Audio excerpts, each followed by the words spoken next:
अब जब कोई इंसान पास्ट लाइफ में जाता है तो सबसे पहले हिप्नोसिस के थ्रू हम उसको लेके जाते हैं। तो सबसे ओके। पहले हम उसके कॉन्शियस माइंड को सुलाते हैं। देखो पास्ट लाइफ क्या है पहले ये समझो।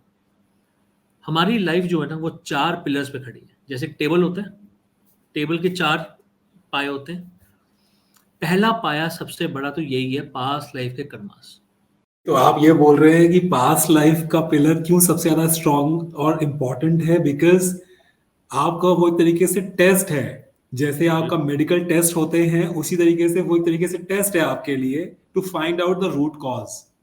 आई थिंक अपने कर्मों को लेकर के इंसान अगर सच में ये जान ले कि उनका क्या इफेक्ट है हमारी लाइफ में और इवन आफ्टर लाइफ में या नेक्स्ट लाइफ में या आने वाली और भी कितनी ही लाइफ्स में, शायद हर इंसान बहुत ज्यादा कॉन्शियस हो जाएगा। गुरप्रीत जी, आपका बहुत बहुत स्वागत विलासंस के इस पॉडकास्ट पर। Thank you very much, thank you for calling me here. आपका जब मैं प्रोफाइल पढ़ रहा था तो I found that you are a trained hypnotherapist, you are NLP practitioner, you are past life regression expert, you are also a licensed career coach. Sir, सबसे ज्यादा जिस चीज ने मेरा ध्यान आकर्षित किया है वो है past life regression therapy. I really want to know more about that, क्योंकि मैं आपको पहले let me just set the context of this podcast. मैंने एक बुक पढ़ी, मैनी लाइफ्स मैनी मास्टर्स, और मेरा जो जी। पास्ट लाइफ रिग्रेशन थेरेपी को लेकर के जो मेरा पहला एक्सपोजर है वो यहाँ से आता है। कई साल पहले ये किताब पढ़ी थी और आज एक्चुअली के अंदर किसी पास्ट लाइफ रिग्रेशन एक्सपर्ट से बात करने का मौका मिल रहा है। So I am really going to delve deep into this topic and I really want to start that how does this really happen? क्या है ये पास्ट लाइफ रिग्रेशन थेरेपी, कैसे काम करती है, everything about this. So please, over to you. To begin with, जैसे आपने बोला कि आपने अभी मुझे बुक दिखाई डॉक्टर ब्रायन वीस की, तो आपने बोला कि वहाँ से मुझे इंस्पिरेशन मिली या फिर वहाँ से मुझे पता चला कि ऐसी चीज़ होती है and I got into it. तो मैं आपसे ये पूछना चाहूँगा कि क्या आपने बचपन में रामायण पढ़ी है, गीता पढ़ी है? एब्सोल्युटली, बिल्कुल। तो फिर आप गीता जानते तो होंगे, खैर मैंने अभी पढ़ी है, पर रामायण जरूर मैं बचपन से पढ़ता आ रहा हूँ। तो फिर आप ये जानते होंगे कि भगवान श्री राम जो थे वो विष्णु जी का अवतार थे, राइट, बिल्कुल। और भगवान कृष्ण भी जो थे वो विष्णु जी का अवतार थे। राइट। तो सिर्फ ये 2 भगवान को अगर ले लो, जो धरती पे आए और एक कैरेक्टर के रूप में आए, ठीक है? वो कुछ चीज़ दिखाने आए, कुछ बातें बताने, समझाने आए, कुछ प्रयोजन पूरे करने आए। तो वहीं से पता चल जाता है कि देयर इज़ लाइफ़ जो हमारी पास्ट लाइफ़ में होती है। जब ओके। भगवान इसे छूते नहीं हैं, तो हम कैसे छूते हो सकते हैं? ओके। सो आई होप कि ये चीज़, बहुत से ऐसे लोग हैं जो इस कॉन्सेप्ट को समझते हैं, मानते हैं, जो स्पिरिचुअलिटी में आए हैं। बट बहुत से ऐसे लोग हैं जो अभी भी स्पिरिचुअलिटी के अंदर नहीं आए या फिर इस कॉन्सेप्ट को समझ नहीं पाए। तो अगर वो सिर्फ़ अपने ग्रंथों को देख लें, तो वहाँ से भी चीज़ें बहुत क्लियर हो जाएँगी। हमें ज़रूरी नहीं है कि हर चीज़ किसी इंटरनेशनल राइटर को ही देख के करनी पड़े। बहुत सी ऐसी चीज़ें हैं जहाँ पर हमारे जो पुराने जो ऋषि-मुनि थे, जैसे अब हम ऑपरेशन की बात करते हैं, किसी का ऑपरेशन कैसे होता है, ये आयुर्वेदा में जितना क्लियर बताया गया, उसी को लेकर आज एलोपैथी में वो काम होता है, वो सर्जरी होती है, ठीक है? तो हम अगर अपने पुराने ग्रंथों को देख लेंगे, तो शायद वो बहुत सारी चीज़ें जो क्लियर होंगी हमें, जो शायद हम आज के बाहर के राइटर्स को देख के करते हैं। सो ऐसे बहुत से राइटर्स हैं जिन्होंने हमारे गीता, हमारे और ग्रंथों के बारे में मेंशन किए कि इससे हमें ये ज्ञान मिलता है, इससे हमें ये ज्ञान मिलता है। तो अगर हम सिर्फ़ अपने उन उन ग्रंथों को देख लें, तो ये पॉइंट कभी आएगा ही नहीं कि ये पास्ट लाइफ़ होता भी है या नहीं होता। And to be very honest with you, मैं सिख रिलीजन से हूँ। ओके। सिख रिलीजन में मूर्ति पूजा भी नहीं होती, जो राइट। कहा गया है, ठीक है? बट आज की डेट में अगर मेरे से कोई पूछता है, जब मूर्ति पूजा नहीं होती तो फिर पास्ट लाइफ कहाँ से होता होगा? बट ऐसा नहीं है। शिव जी का व्याख्यान गुरबानी में भी है। तो उसमें गुरबानी में कई सारे भगवानों के ज़िक्र किए गए हैं। भगवान राम का ज़िक्र किया गया है, शिव जी का ज़िक्र किया गया है। और अगर भगवान श्री राम का ज़िक्र किया गया है, शिव जी का ज़िक्र किया गया है, तो फिर इस चीज़ को कोई भी फैक्ट जो है, वो डिनाई नहीं करता कि पास्ट लाइफ नहीं होती। हर बार यही कहा जाता है कि अच्छे कर्म करो। हर हर कहते हैं ना कि मज़हब नहीं सिखाता आपस में बैर करना, जो कि राइट। आजकल बहुत होता है, राइट? तो जब हम ये अपने ग्रंथ को ढंग से पढ़ लेते हैं, चाहे वो गीता है, चाहे वो गुरबानी है, चाहे वो कुरान है, कुछ भी है, बाइबल है, हर जगह एक ही चीज़ बोली गई है कि आप अपने आप को पहचानो, और अपने आप को पहचानने के लिए अपने शरीर को पहचानना ज़रूरी नहीं, अपनी सोल को पहचानना ज़रूरी है। तो जब अपनी सोल को पहचानते हैं, जब हम अपनी सोल के साथ कनेक्ट होते हैं, स्पिरिचुअलिटी के साथ कनेक्ट होते हैं, तो फिर जो कोई कनेक्ट होता है वो समझ जाता है कि there is life between lives and there is life that we have already lived. तो ये चीजें तो समझ। मैं 100% आपके साथ में इससे अग्री करता हूँ कि हाँ, क्योंकि डेफिनेटली गीता में भी लिखा है कि हम बार बार मरते हैं, जन्म लेते हैं, मरते हैं, जन्म लेते हैं, आत्मा कभी नहीं मरती है। हमने जब डॉक्टर ब्रायन वीस की मैंने किताब पढ़ी, और मैंने एक्चुअली में जब पहली किताब पढ़ी उसके बाद मैं got so interested into the topic कि मैं उसके बाद में उनकी सारी किताबें जितनी भी उनकी आई हैं सब पढ़ चुका हूँ। एंड जी देन जी एवरी टाइम मुझे ऐसा लगा कि अम, ये बात सिर्फ इंटरनेशनल राइटर के लिखने की नहीं है कि एक इंटरनेशनल राइटर ने लिखा या वो साइकेट्रिस्ट हैं उन्होंने लिखा इसलिए हम उनकी बात को मान लेते हैं, या साइकोलॉजिस्ट ने लिखा उनकी बात को हम मान लेते हैं। यहाँ पर बात आती है कि हमें कोई हमारे ग्रंथों के अलावा बाहर से भी, क्योंकि ये तो हमारे जो स्क्रिप्चर्स हैं बिल्कुल वो स्क्रिप्चर्स हैं, पर उसके अलावा आज के परिदृश्य में भी आज के लोग भी इस बात को मान रहे हैं थ्रू एक्सपेरिमेंट्स कि हाँ ये पॉसिबल है और ये होता आ रहा है। तो मेरा क्वेश्चन आपसे इस पे आता है कि क्या, क्योंकि आप एक्सपर्ट हैं, आई एम श्योर आपके पास में बहुत लोग आते होंगे, ये काम कैसे करता है लिटरली, मतलब मैं तो I am very intrigued about that, I really want to know about that, ये काम कैसे करता है एग्जैक्टली जब आप क्या किसी कोई आता है आपके पास में, आई एम श्योर कोई ना कोई समस्या के साथ में आता होगा। बहुत लिमिटेड लोग होंगे जो आते होंगे कि मजे के लिए, लेट्स सी हम पास्ट लाइफ में क्या थे या क्या होता है पास्ट लाइफ के बारे में, बिल्कुल बिल्कुल। बट ज्यादातर लोग कोई ना कोई समस्या के साथ में आते होंगे, शायद वो ट्रू। उनकी फिजिकल है, मेंटल है, क्या है, गॉड नोस, बट वही होता होगा। तो कोई ऐसा example, without of course naming the patient, आप अगर बताना चाहें बता पाए प्लीज। देखिए, पहले मैं ना आपको इसकी वर्किंग बताता हूँ। मेरे ख्याल में राइट। उसके बाद एक्सपेरिमेंट जब मैं आपको एग्जांपल्स दूंगा तो वो ज़्यादा रिलेट कर पाएंगे। देखिए, इसके लिए ना हमें समझना पड़ेगा कि हमारा मन क्या है। अब हमारे मन को ना आप अपने लैपटॉप या अपने मे बी मोबाइल फ़ोन के साथ आप जोड़ के देख सकते हैं। देखिए, हमारा मोबाइल जो होता है उसके अंदर दो तरह की मेमोरीज होती हैं। ठीक है, एक होती है रैम जिसे कहते हैं, एक स्टोरेज कैपेसिटी होती है। राइट। वैसे ही हमारा जो मन है ना उसके भी अलग अलग ब्रैकेट्स हैं। एक होता है, हमने ना मन के बारे में या फिर माइंड के बारे में सिर्फ ये सुना है, कॉन्शियस माइंड, सबकॉन्शियस माइंड। जैसे कोई सबकॉन्शियस माइंड को कोई लोग सुपर नेचुरल माइंड भी कहते हैं या फिर कुछ और नाम देते हैं, बट वो दो तरह के माइंड जानते हैं। बट एक्चुअली अलग अलग किस्म के कई माइंड होते हैं। जिन लोगों ने हिप्नोसिस सीखा हुआ है या जो लोग साइकोलॉजी जानते हैं वो इस चीज़ को बड़े आराम से समझ सकते हैं, क्योंकि that is there in the books, ये बुक्स में है। अब कॉन्शियस माइंड जो होता है ना उसका काम होता है किसी भी एक चीज़ के बारे में, जैसे आप पास्ट लाइफ की बात करते हैं, उसके ऊपर लॉजिक लगाना। आप पहले लॉजिक लगाते हो। लॉजिक कैसे लगाते हो? आप पढ़ते हो या आपको किसी ने वो बताया तो आप उसके बारे में सोचते हो ये सच हो सकता है, झूठ हो सकता है, क्या हो सकता है। फिर आप उसको एनालाइज करते हो by way of books, by way of reading material. वो गूगल पे भी हो सकता है, कहीं पे भी हो सकता है। आजकल तो चैट जीपीटी है तो उसमें भी बहुत कुछ है। राइट। ठीक है, तो आपने लॉजिक लगाया, एनालाइज किया, and then you decide whether you have faith in it और not, whether you believe it और नॉट। तो ये जो काम है ना ये हमारे कॉन्शियस माइंड का है। ये हमारी डेली एक्टिविटी में हर तरह के काम करता है। मुझे मान लीजिए आप जहाँ पे जिस सिटी में भी रहते हो, मान लीजिए मैं दिल्ली में रहता हूँ फॉर ओके। इंस्टेंस। मुझे मान लीजिए जाना है वेस्ट दिल्ली से ईस्ट दिल्ली, तो ओके। कई सारे राउट जाते होंगे। ठीक है, राइट।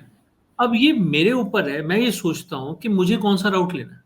मुझे रिंग रोड लेना है या मुझे कोई और रास्ता लेना है। तो उसके लिए मैं क्या करूँगा?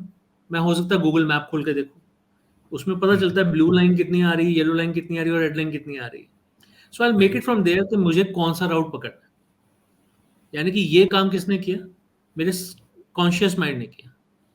कॉन्शियस माइंड ने, क्योंकि उसने लॉजिक लगाया, एनालाइज किया, फिर डिसाइड किया मुझे ये राउट पकड़ना है। राइट। ठीक है। आज ये पॉडकास्ट हो रहा है, आपने मेरी प्रोफाइल पढ़ी, उसमें से कुछ आपको ट्रैक किया, आपने अपने मेरे कई सारी चीजें बताई, hypnosis, NLP, career counsellor, but आपको जिसने अपील किया that was past life regression. Right और फिर आपने उसी के टॉपिक के ऊपर आपने बुक पढ़ी हुई थी, इसीलिए यू गॉट अट्रैक्टेड, इसीलिए आपको ऐसा लगा कि हाँ मैं इसका इंटरव्यू ले सकता हूँ, पॉडकास्ट में इनवाइट कर सकता हूँ, राइट। तो वह वहीं पर आया कॉन्शियस माइंड, उसने लॉजिक लगाया, एनालाइज किया, डिसाइड किया। तो ये काम हो गया हमारा कॉन्शियस माइंड का, which is hardly 10% of our mind. उसका काम सिर्फ इतना है, रैम के जितना। अब आ जाते हैं सेकंड पार्ट पे, सबकॉन्शियस माइंड। सबकॉन्शियस माइंड जो है वो हमारे आज का स्टोरेज है। हम बचपन में इंग्लिश पढ़ते हैं, ठीक है, ए एंड द पढ़ते हैं, हमें पता है एंड किसके साथ लगता है, जब वॉवल्स आते हैं, राइट ठीक है। द कहाँ लगता है, जब एक चीज बहुत ही ज्यादा यूनिक है, the sun, Taj Mahal, right. Right तो हम ये चीजें सीख के आए, बचपन में सीख के आए, आज तो नहीं हमने पढ़ा, बट हमें वो बचपन की बातें हमेशा याद रहती हैं, हमारी वोकैबुलरी में वो बस गई। क्यों? क्योंकि वो उसके लिए हमने बहुत प्रैक्टिस की थी। Practice makes a man perfect. और वो जो चीजें हमारे कॉन्शियस माइंड से सबकॉन्शियस माइंड में इंग्लिश के फोल्डर में जाके सेव हो गई। हमने बचपन में मैथमेटिक्स सीखा था, हमने टेबल सीखे थे, याद है, 2 1 2, 2 2 4, 5 1 5, 5 2 10, याद है, सीखे थे ना। आज तो नहीं याद किए, नहीं पर मैं अगर आपको आज पूछूं 6 5 से कितना होता है, तो आप धड़ाम से जवाब दे दोगे 30। 30 वो कहाँ से आया? आपके सबकॉन्शियस माइंड के फोल्डर से आया, क्योंकि आपकी मेमोरी है वो आज की। आपने गाड़ी चलाना सीखा होगा, जिस टाइम आपने गाड़ी चलाना सीखा होगा तब AMT वगैरह नहीं थे, तो आपको पता था कि गियर 1 देना है तो मुझे कैसे क्लच छोड़ना है, गियर 2 होना है तो कैसे होगा, मुझे लेफ्ट टर्न राइट टर्न के टाइम पे क्या किन चीज़ों का ध्यान रखना है, पीछे देखना है, पीछे ध्यान रखना है, वगैरह वगैरह, ठीक है। तब तो ऐसा भी होता होगा, जब आप नए नए सीख रहे थे तो ऐसा होता होगा कि जैसे कि हो सकता है कि आप रोड डिवाइडर में मार दें, किसी गाड़ी से जाके ना टकरा जाए, फ्लाईओवर चढ़ते हुए कहीं ऐसा तो नहीं होगा ब्रेक लग जाए मेरी गाड़ी पीछे की तरफ टिल्ट कर जाए। होता था, मन में डर तो होता था। आज की डेट में जब आप गाड़ी चलाते हो तो आपको अगर कोई गलती से ओवरटेक कर लेना, गलत कट मार दे, तो आप एट द सेम टाइम आप अपने म्यूजिक सिस्टम को भी हैंडल करते हो, फोन भी कर रहे होते हो, और उसको दोबारा कट मार के समझाते हो कि भाई क्या हो रहा है। तो वो ड्राइविंग कहाँ पर आई, वो भी आपके सबकॉन्शियस माइंड में बैठी, राइट। अब उसके बाद आ जाता है जी सुपर स्टोरेज, जिसे हम प्रिमिटिव माइंड कहते हैं। अब उस प्रिमिटिव माइंड के अंदर आपके जितने भी पुराने रिकॉर्ड्स हैं, कोई बड़ी लाइफ का, कोई छोटी लाइफ का, हर तरह के रिकॉर्ड्स उसमें होते हैं। किसी में आपने अच्छा जीवन जिया था, शायद आप साधु थे, शायद आपने लोगों की बहुत मदद की, हो सकता है कि कोई ऐसा जीवन था जब आपने लोगों को लूटा ही लूटा सिर्फ। तो रेड ब्लू जो भी, ऑरेंज येलो जैसे भी कलर्स थे, वह जैसे आपने लाइफ जी थी वैसे वैसे लाइफ के आपके सारे रिकॉर्ड्स वहां पर हैं। अब जब कोई इंसान पास्ट लाइफ में जाता है तो सबसे पहले हिप्नोसिस के थ्रू हम उसको लेके जाते हैं। तो सबसे पहले हम उसके कॉन्शियस माइंड को सुलाते हैं कि वो अपना सरेंडर कर दे। लॉजिक नहीं लगाना, एनालाइज नहीं करना, डिसाइड नहीं करना, वो सोच के आया कि मुझे करवाना है, तो उसका सरेंडर हो गया। अब वो जाता है अपने सबकॉन्शियस माइंड में, हम उसको विजुअलाइज कराते हैं, समझाते हैं कि आपने ये देखा हुआ है, वो देखा हुआ है, पर उससे इमेजिनेशन नहीं करवाते, विजुअलाइजेशन करवाते हैं। विजुअलाइजेशन का मतलब क्या होता है कि जो काम आपने कभी किया है अपनी लाइफ टाइम में, हर इंसान कभी ना कभी पार्क जरूर गया होगा, अमीर भी और गरीब भी। अमीर इंसान गया होगा वॉक करने के लिए, ठीक है, ठंडी हवा खाने के लिए, रिलैक्स करने के लिए। जो गरीब इंसान है वो शायद दोपहर को खाना खाने के लिए गया होगा कि ऐसी बैठने की जगह कहीं और नहीं मिलेगी, दो दो घड़ी आराम से लेटने के लिए, तो हर कोई पार्क में गया होगा। तो हो सकता है कि हम उसको विजुअलाइज क्या करें, पार्क कराएं। अब वो क्या देख रहा है, क्या महसूस कर रहा है, जब उसकी एक बार फीलिंग्स जागृत हो जाती है ना वहां पर, तो हम उसको लेके जाते हैं प्रिमिटिव माइंड में। और प्रिमिटिव माइंड के में जाते हुए हम वो बात बोलते हैं कि मान लो कि किसी की लाइफ में मनी ब्लॉकेज चल रहा है, तो मैंने ऐसा क्या किया था मेरे जीवन में, किसी पुराने जीवन में ऐसा कौन सा मेरा जीवन था जिसके कर्मों के कारण मुझे आज मनी ब्लॉकेज सहनी पड़ रही है। तो 90% ऑफ द टाइम्स वो उसी जीवन में जाता है जिसमें इस चीज का कोई रिलेवेंस मिलता है, ठीक है। तो ये वो प्रोसीजर है जैसे हम जाते हैं। मैंने आपको पूरा प्रोसीजर बता दिया, आपको इसमें माइंड भी बता दिया और पूरा प्रोसीजर भी बता दिया, ठीक है। आई एम सेइंग थोड़ा हैवी है और मुझे प्रोसेस करने में एक्चुअली में टाइम लग रहा है। मैं ये सोच रहा हूँ कि जब आप उसको पास्ट लाइफ में लेकर जाते हैं तो वो एक्चुअली में कैसे सिर्फ उसी लाइफ में जाते हैं, जैसे आपने कहा कि मनी ब्लॉकेज है, तो मनी ब्लॉकेज क्यों है, तो वो 90% ऑफ द टाइम अपनी उसी लाइफ में जाएगा जहां पर उसका जो उसकी रूट्स होंगी मनी ब्लॉकेज की वहां मिल जाएंगी। मतलब I really fail to understand this कि ये देन हाउ डज दिस चलो मैं थिंग इसमें ना रियली आपको वर्क। एक एग्जांपल देता हूँ, एक एग्जांपल हाँ देता हूँ। जी, हाँ जी। अब आते हैं हम एग्जांपल पे, जिससे कि हम इसकी रेलेवेंस को समझेंगे, जो आप चाहते थे एक्चुअली। डन तो मेरे डन पास डन। एक सज्जन आए, ये बात है तकरीबन लॉकडाउन से पहले की बात है, लॉकडाउन ओके। 2020 में लगा था, उससे पहले की जी। बात है। तो मेरे पास सज्जन आए, वो आके कहते हैं, I don't remember the city, और पता भी होगा मैं बताऊंगा नहीं, नाम भी नहीं बताऊंगा। तो एक अच्छी खासी मल्टीनेशनल कंपनी में काम करते थे, ठीक है, ओके। अच्छी उनकी अर्निंग थी, जहाँ पर मेडिकल वगैरह के हर चीज़ के बेनिफिट्स मिलते थे उनको, ठीक है। ओके।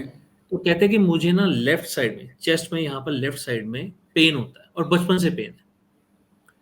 तो कहते हैं मैंने अपने इतने ब्लड टेस्ट करवाए, इतने बॉडी टेस्ट करवाए, कभी मैं अल्ट्रासाउंड करा रहा हूँ, कभी कुछ करवा रहा हूँ, कुछ करवा रहा हूँ, तो मतलब रिजल्ट हमेशा बचपन से यही आया कि you are fit and fine, there is nothing wrong with your body. और कहते हैं अगर मैं ये सोचूं कि मुझे गैस्ट्रिक ट्रबल है, तो कहते हैं यार उसकी दवाइयां भी खा रहा हूं मैं। दुनिया की गैस्ट्रिक ट्रबल किसी और तरह की होती, मुझे सिर्फ जो गैस होनी यहीं पर होनी। तो मतलब आके उन्होंने जैसे बात की, वो बड़ी हंसने वाली बात थी, बट अब क्या कर सकते मैं हैं। मैं थोड़ा सा इसमें ऐड कर देता हूँ। अब जी। कंटिन्यू बिल्कुल करिएगा एग्जाम्पल के साथ में। मेरी वाइफ को एक्चुअली में सेम प्रॉब्लम हो रही है और ना जाने हमने कितने टेस्ट करवा लिए हैं। I think now I have found the doctor कि मुझे कहाँ अच्छा, पर आना है। अब मैं ना प्लीज आपको कैरी ऑन सर। क्लियर को ना इससे भी रिलेट करके बताऊंगा, पर पहले हम इस एग्जांपल को कंप्लीट करते हैं। तो ये उन्होंने बोला कि मुझे नहीं समझ में आता यहाँ मुझे पेन क्यों होती है, और ये कोई आज या 5 साल से नहीं हो रही, बचपन से हो रही है। So what's the reason behind it. तो मैंने कहा चलो ठीक है, लेट्स गो थ्रू इट। उन्होंने बोला मैंने मेडिकल सब कुछ करा के देख लिया, मैंने और भी बड़ा कुछ करा के देख लिया, मुझे कुछ समझ में नहीं आया, तो मुझे लगता कि शायद ये मेरे पास्ट लाइफ से जुड़ा हुआ।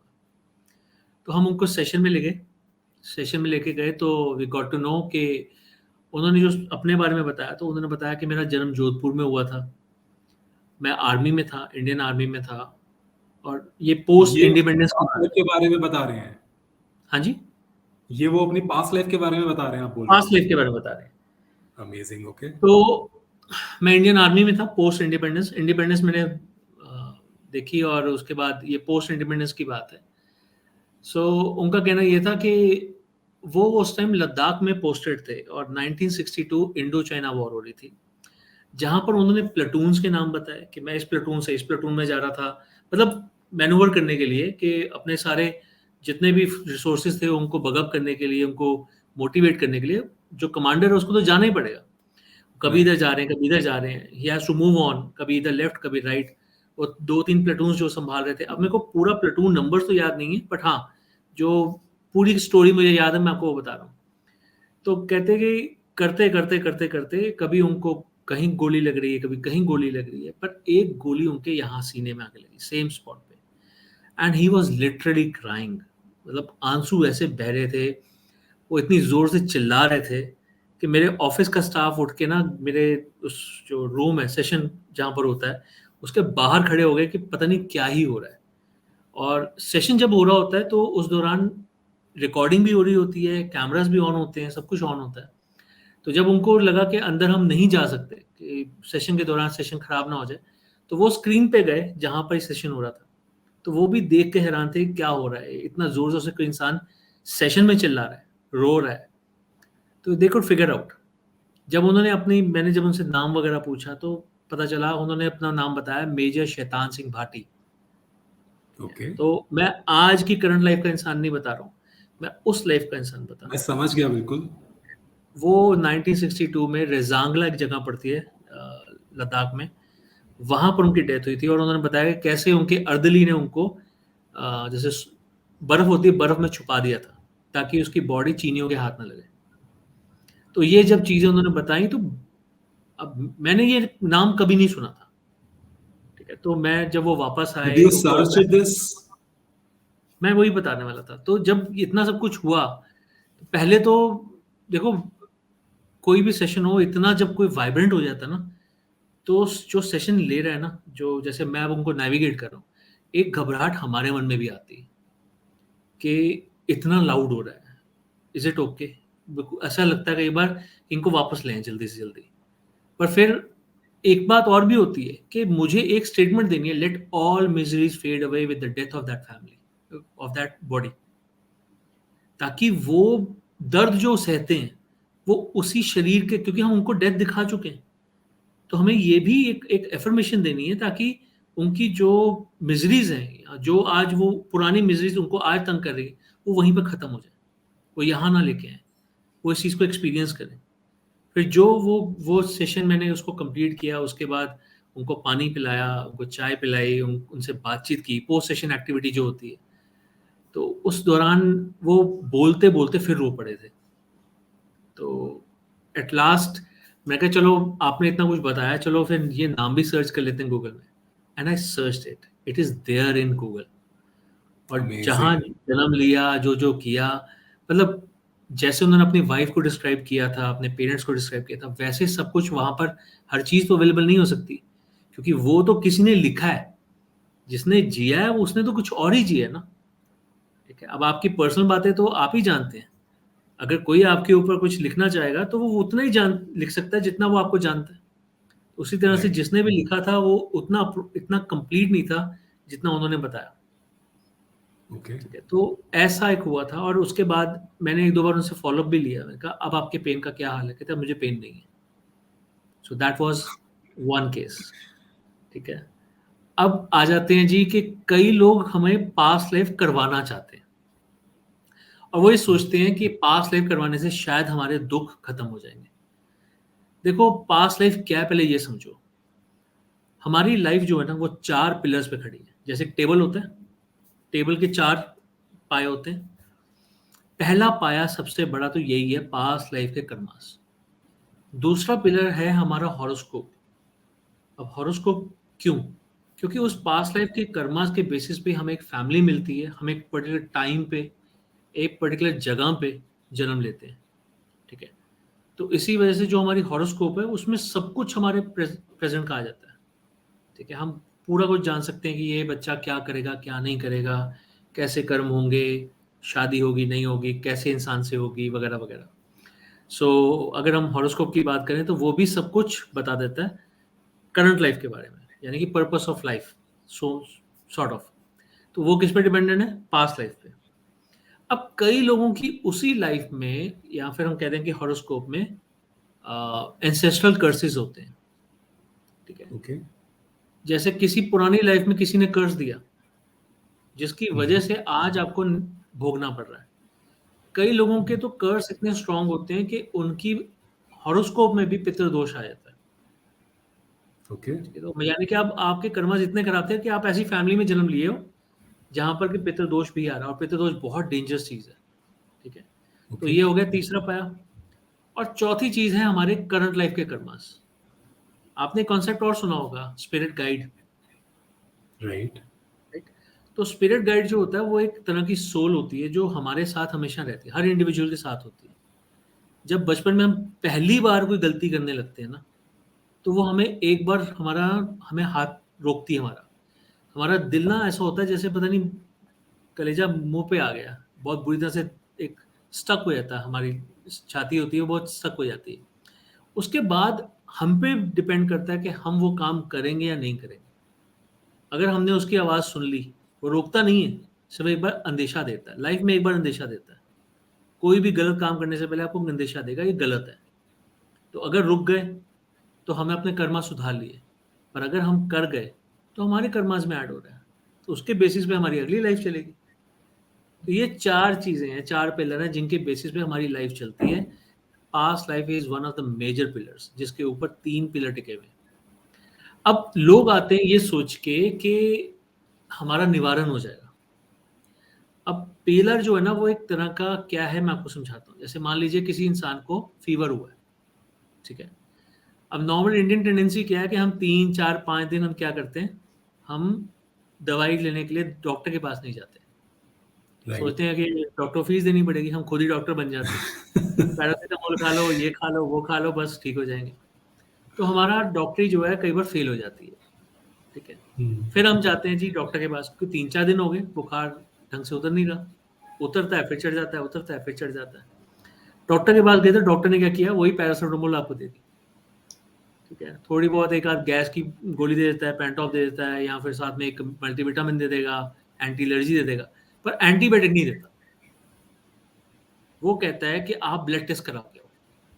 क्यों? क्योंकि बुखार तो एक सिम्टम है, उसके कारण तो कई हो सकते हैं।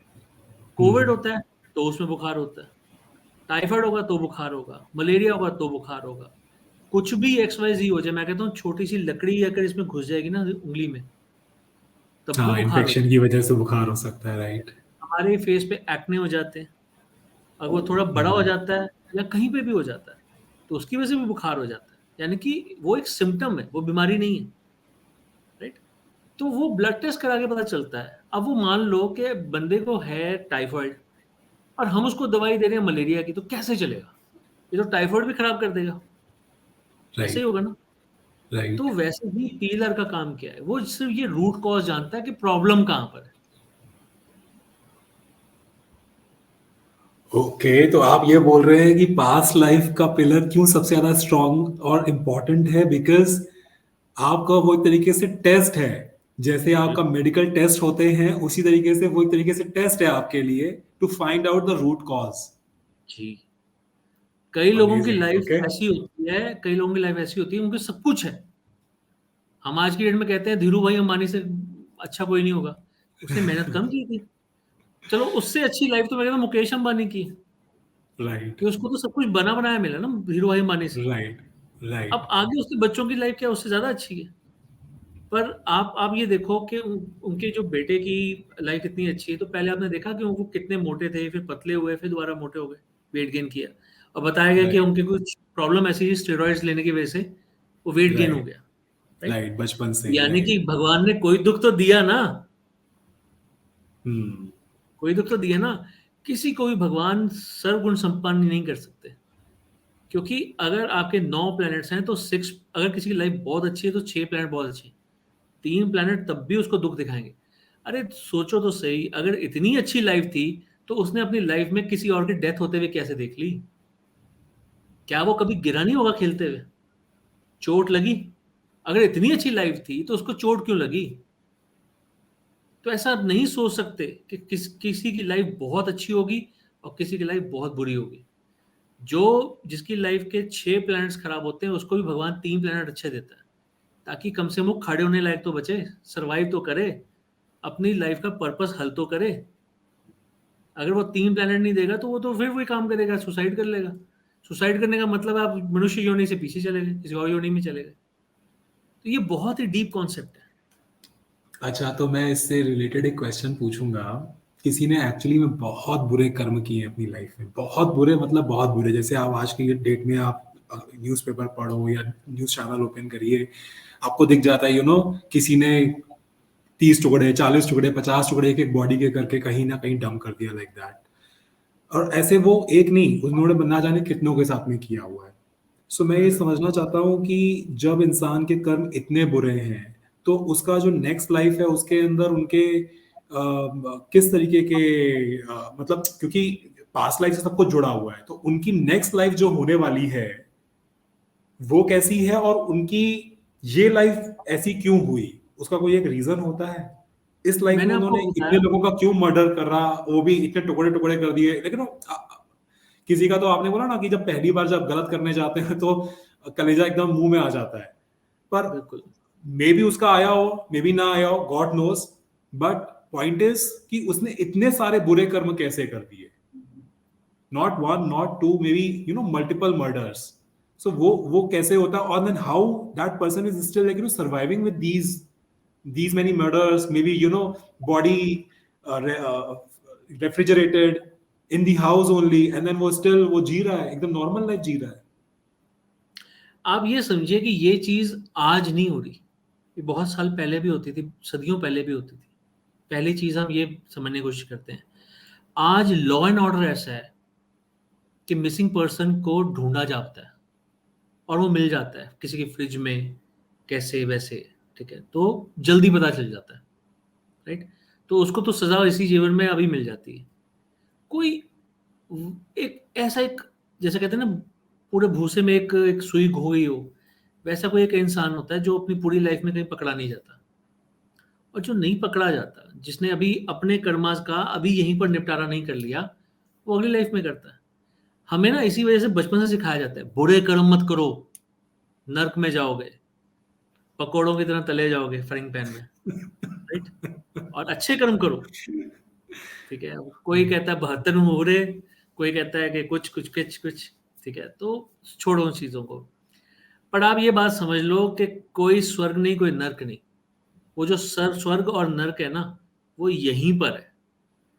अगर आप यहाँ पर वो उस अपने कर्मा के वजह से नर्क भोग के नहीं गए ना, तो अगली लाइफ को आप नर्क बनाकर आ रहे हो, और कुछ ना कुछ आपके साथ गलत होगा। अब जैसे मनी ब्लॉकेज है, फाइनेंशियल प्रॉब्लम्स हैं, रिलेशनशिप प्रॉब्लम्स हैं, आपको हर तरह से दुत्कार मिलता है। बहुत से लोग हैं। अब क्या रीज़न है कि कोई एक बहुत आलीशान घर में पैदा हो और कोई एक ऐसी जगह में पैदा हो जहाँ पर शायद झोपड़ी भी नहीं मिल रही उसको नसीब हो रही, राइट, राइट। तो राइट। वो चीज़ें जो हैं वो आपके पुराने कर्मस की वजह से ही हैं। अगर आप उस जन्म में भोगना रह गया तो इस जन्म में भोग लोगे, और इस जन्म में रह गए तो अगले जन्म में भोग लोगे। पर एक चीज़ मैं आपको और क्लियर कर देता हूँ, ऐसा ज़रूरी नहीं है कि आज इस जन्म में जो आप कर रहे हो वो अगले जन्म में ही कवर हो जाएगा। कई लोगों के साथ ऐसा भी मैंने देखा है कि कई लोगों की लाइफ ऐसी हुई है जो 1600 समथिंग की थी, 1500 समथिंग की थी। वो उसके कर्मास अब भुगत रहे थे, पर बीच में ऐसा नहीं कि लाइफ नहीं आई थी उनकी, वो उससे पुरानी लाइफ के झोंक भोग रहे थे। यहाँ बीच-बीच में कई बार ना कर्मा बनाने आते हैं। सो ऐसा ज़रूरी नहीं होता कि कोई, मान लीजिए 1980 में मरा है तो 85 में जन्म ले लेगा या 1981 में जन्म ले लेगा। ऐसा ज़रूरी नहीं है। हो सकता है कि जो 1620 से लेकर 1680 तक जन्म जिया था, 60 साल का मान लेते हैं, उसके बाद भी आपने 5 जन्म ले लिए, छोटे-बड़े जो भी मिलाकर। पर आप वो 1620 से लेकर 1680 वाले कर्मों के जो हैं, आज पूरे करने आए हैं। तो ऐसा भी होता है। मल्टीपल कोई एक्सपीरियंस। एग्जांपल दीजिए, ये तो बहुत ही इंटरेस्टिंग है। आई नो, क्योंकि ये मैंने डॉक्टर ब्रायन की बुक में भी पढ़ा। जो प्रोटैगनिस्ट है, उसको जो प्रॉब्लम थी वो उसकी 500 साल बाद, मतलब जो भी पहले की जो लाइफ थी वहां से कनेक्टेड थी, उसकी जो रूट कॉज थी इस लाइफ की। क्योंकि आपने इस विषय को छेड़ा है, I really want to know कि कोई एग्जांपल है आपके पास में ऐसा जो आपके एक्सपीरियंसेस पास में ऐसे आया। बहुत सारे हैं, ऐसे बहुत से एक्सपीरियंसेस हैं। अ, उसमें देखिए मैं ना, ऐसे एक्सपीरियंसेस ज़्यादा मेरे पास जो आए हैं ना वो थोड़े हॉरिबल आए हैं। तो मैं ओके, नहीं जानता कि वो हमारे श्रोता जो हैं वो सुन के क्या सब महसूस करेंगे। नहीं नहीं, प्लीज गो अहेड। एक एक मेरे पास आए थे, वो थे जैसे किन्नर थे, ओके, ठीक है। अब वो आए तो कहते कि मेरे को अपना पास्ट लाइफ करवाना है, कि मैं ऐसा क्यों जन्मा, राइट। मेरे साथ ऐसा क्यों हुआ। तो पहले तो देखो, आप समझते हो कि हमारी सोसाइटी कैसी है। पहले तो वो आते हुए झिझक रहे थे, अपॉइंटमेंट ली, 3 बार अपॉइंटमेंट लेके नहीं आए। ओके, चौथी बार आए तो उन्होंने मेरे को पहला क्वेश्चन ये पूछा था कि आप मुझे मेरी अपीयरेंस की वजह से जज तो नहीं करेंगे? तो ओके, मेरा मेरा आंसर यही था कि नो, नॉट एट ऑल। फिर उन्होंने अपने जेंडर के बारे में बताया, क्या आप मुझसे बात करेंगे? मतलब उनके अंदर इतनी इंट्रोवर्ट थे वो, या इतनी इन्फिनिटी कॉम्प्लेक्स था। तो मैंने कहा हाँ, मैं बात करूँगा, क्योंकि इंसान आ रहा है, मैं तो इंसान की तरह ले रहा हूँ उसको। अब लाइफ तो उसकी भी रही होगी कोई ना कोई पास्ट, सिर्फ मेल फीमेल थोड़ा ना होते हैं। राइट। तो अब जब हमने इनका पास्ट लाइफ देखा तो इनका एक्सपीरियंस ऐसा था, इट वाज़ मेरे ख्याल में 1580 का जन्म था, और 1600 समथिंग की डेथ थी, जो उन्होंने खुद ही देखा।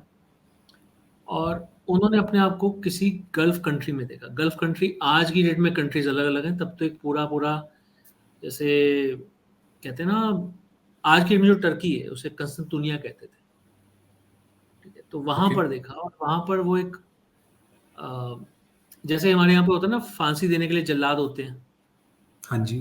वैसे ही वहाँ पर गला काटा जाता था। तो वो ऐसा कोई काम करते थे। तो गला काटने की वजह से नहीं हुआ। एक लेडी थी जिसके ऊपर वहाँ के जैसे शाह होते हैं या फिर जो मंत्री होते हैं, मंत्री की नज़र थी। अब ओके। मंत्री की नज़र थी तो वो अपनी बीवी को टाइम नहीं देता था या उसकी तरफ अट्रैक्ट हो रहा था, व्हाटएवर। तो उसकी बीवी ने उस जल्लाद को बोला कि तू इसको उठा के ले जा और इसकी जो प्राइवेट पार्ट है उसको बंद कर दे, जला दे। So this is what he did with that lady. तो जैसे ही उसने उसका जलाया, वही चीज उसके कर्मा में जुड़ गई। ओके। तो ऐसा भी एक एक्सपीरियंस रहा है। तो आप ये समझो कि कैसे कैसे एक्सपीरियंसेस आते हैं, ऐसा कभी हमने अपने ख्याल में कभी सोचा भी नहीं होगा। नेवर। और ऐसी चीजें जब सुनने को मिलती हैं, उन्होंने तो देखी, और जिसने देखी वो कितना डरा होगा। मैं तो सुन के काम गया था, ये क्या देख के आया, इसने क्या किया था। ओके। मतलब मैं थोड़ा सी स्पीचलेस हो रहा हूँ। मुझे आई एम रियली फाइंडिंग वर्ड्स। इनको जब ये एक्सपीरियंस हुआ तो आई एम श्योर बहुत ज़्यादा ट्रॉमेटिक होगा वो एक्सपीरियंस उनके लिए।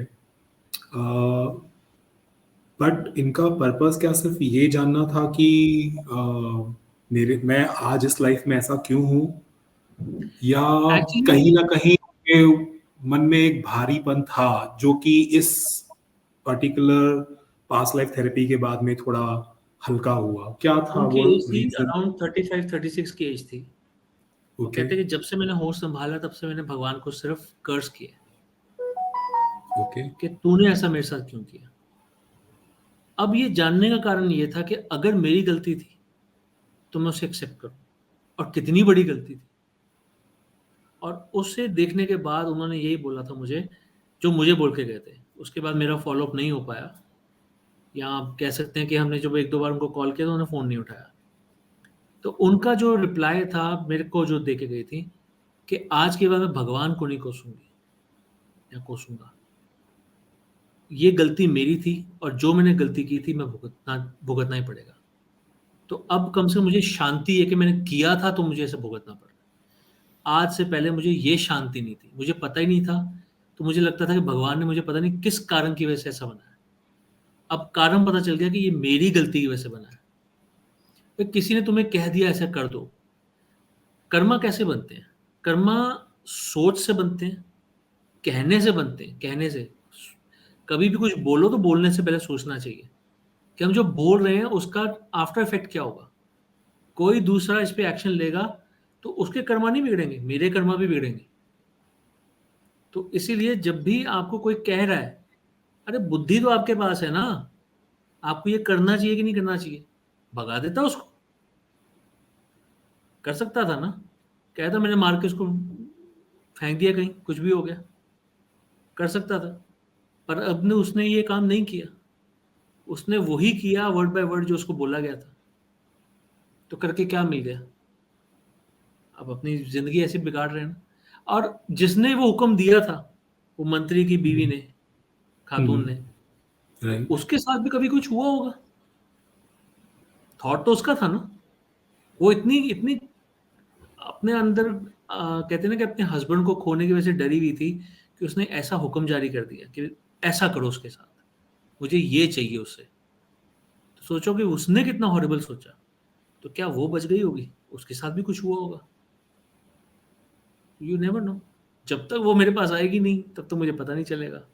क्या पता ये पॉडकास्ट देख के किसी को पता चल जाए। बहुत स्कैरी है ऑनेस्टली। मतलब मैं आई थिंक अपने कर्मों को लेकर के इंसान अगर सच में ये जान ले कि उनका क्या इफेक्ट है हमारी लाइफ में और इवन आफ्टर लाइफ में या नेक्स्ट लाइफ में या आने वाली और भी कितनी ही लाइफ्स में, शायद हर इंसान बहुत ज्यादा कॉन्शियस हो जाएगा अपनी लाइफ में जीने को लेकर के। वो इसीलिए शायद खुल इसीलिए करके जी नहीं पाएगा, मुझे लगता है। मतलब मैं आई एम लाइक लिटरली आप इमेजिन नहीं कर पा रहे हैं कि मुझे कितना डर लग रहा है। नॉट दैट कि मैंने कोई ऐसा कोई बुरा कर्म किया है इस लाइफ में अभी तक, टच वुड, शायद किया भी हो तो मुझे पता नहीं है सच। क्योंकि हम एक्चुअली में बहुत बार कुछ ना कुछ सोच रहे हैं, कर रहे हैं, बहुत सारी चीजें कर रहे हैं।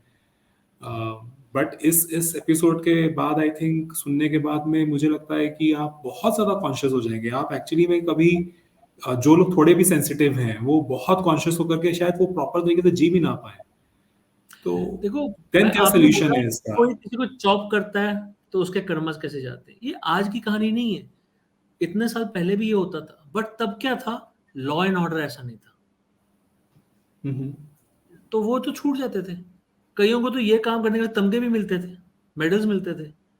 आज की डेट में वो बचते ही नहीं है, क्योंकि आज की डेट में लॉ एंड ऑर्डर ऐसा हो गया है कि कोई अगर देखो किसी के साथ में ऐसे किया, तो जिसका फैमिली मेंबर गुम हुआ है वो तो कंप्लेंट लिखाएगा, और कहीं ना कहीं से घूमती फिरती बात कहीं ना कहीं उसकी बॉडी तक पहुंच जाएगी, चाहे उसके कंकाल तक पहुंचे। ठीक है, हो सकता है कि किसी और की डेथ हुई, उसकी इन्वेस्टिगेशन के दौरान की कोई चॉप की हुई बॉडी मिल गई और कल्प्रिट एक ही था। होता है, हमने कई बार ऐसा देखा हुआ है। कितने एपिसोड्स आते हैं, सीआईडी वगैरह आते थे, या और भी कई एपिसोड ऐसे आते थे, तो दिखाते ही थे ना ये चीजें। तो मतलब आज की डेट में आप ये कह सकते हो कि क्राइम करके भागना इज नॉट दैट इजी। पहले तो लोगों को मेडल भी मिलते थे, तो कर्मास तब भी बने थे, कर्मास आज भी बन रहे हैं। लोगों के साइकी का पता नहीं। कोई एक अच्छा हंसता खेलता इंसान आपके सामने खड़ा हो, पता नहीं उसके दिमाग में कैसे क्या चल रहा है। वो कहते ना, वो मुन्ना भाई एमबीबीएस में आया था, वर्ड आया था केमिकल लोचा। तो राइट। कईयों के दिमाग में एक केमिकल लोचा होता है जो कुछ भी करा देता है। सो इट्स बेटर कि हम अपनी लाइफ में जागरूक रहें, समझें क्या अच्छा है क्या बुरा है, और बेटर है कि हम अपने कर्मास को समझें। अपनी पास्ट लाइफ आप देखो या ना देखो, कम से कम मेरे ख्याल में ऐसी बातें सुन के ही इंस्पायर हो जाओ कि मुझे गलत नहीं करना, सिर्फ मुझे गलत नहीं करना। क्योंकि आप अगर पुराने कर्मा झेलने आए हो तो आज आप कर्मा बना भी तो रहे हो, और अगर आप ये कर्मा खराब बनाते ही रहोगे तो फिर तो कभी जीवन मृत्यु का खेल खत्म ही नहीं होगा। आपने बोला कि ये चार पाए हैं, इन चार पाए में जो इस जन्म का हमारे कर्मा से वो 25% उनका शेयर है। ये 25% शेयर जो है, क्या हम मान के चलिए किसी की लाइफ बहुत ही खराब है, बहुत मिजरेबल लाइफ जी रहा है, वो हेल्थ से रिलेटेड भी हो सकता है, वो रिलेशनशिप से भी हो सकता है, मनी से भी हो सकता है, बट क्या वो 25% क्या 75% को ओवर पावर कर पाएंगे इन दिस लाइफ ओनली? कर पाते हैं। क्या ये पॉसिबिलिटी है? हाँ, अब मैं आपको इसका भी एक लाइव एग्जांपल देता हूँ। ठीक है, हाँ जी। There is a person who is known to me. उसकी लाइफ में क्या था कि वो सिर्फ फीमेल बहनें थी, मतलब आई मीन जैसे कि सिर्फ उनके घर में फीमेल्स ही थी, बहनें ही थी। और पेरेंट्स जो थे वो अफोर्ड नहीं करते थे कि ज़्यादा कुछ कर पाए अपने बच्चों के लिए। पहली बेटी की शादी रिश्तेदारी उन्होंने करवा दी। दूसरी बेटी के लिए रिश्ता आता था, वो भी यंग एज में आना शुरू हो गया। कि पहली बेटी की शादी 16 साल की उम्र में हो गई थी। ओके। ठीक है, दूसरी बेटी के लिए भी उसी एज में रिश्ते आने शुरू हो गए। ठीक है, अब रिश्ते आ रहे थे, वो भी रिश्तेदारी से ही आ रहे थे। तो पेरेंट्स को ये था कि चलो अभी रिश्तेदार कह रहे हैं तो देख लेते हैं, छोटी है तो कोई बात नहीं, एडजस्ट हो जाएगी। मतलब अपने मन को मनाने वाली बात है कि एडजस्ट हो जाएगी, ये हो जाएगा, वो हो जाएगा, पढ़ाई की क्या बात है। हम्म। तो जब ऐसे रिश्ते आते हैं तो कुछ ना कुछ तो कमी होती है। ठीक है, तो लड़की के जब देखने गए, रिश्ता देखने गए, तो उसके साथ प्रॉब्लम क्या थी कि उसकी एक उस लड़के की एक बाँव जो बाजू होती है वो पैरालाइज थी।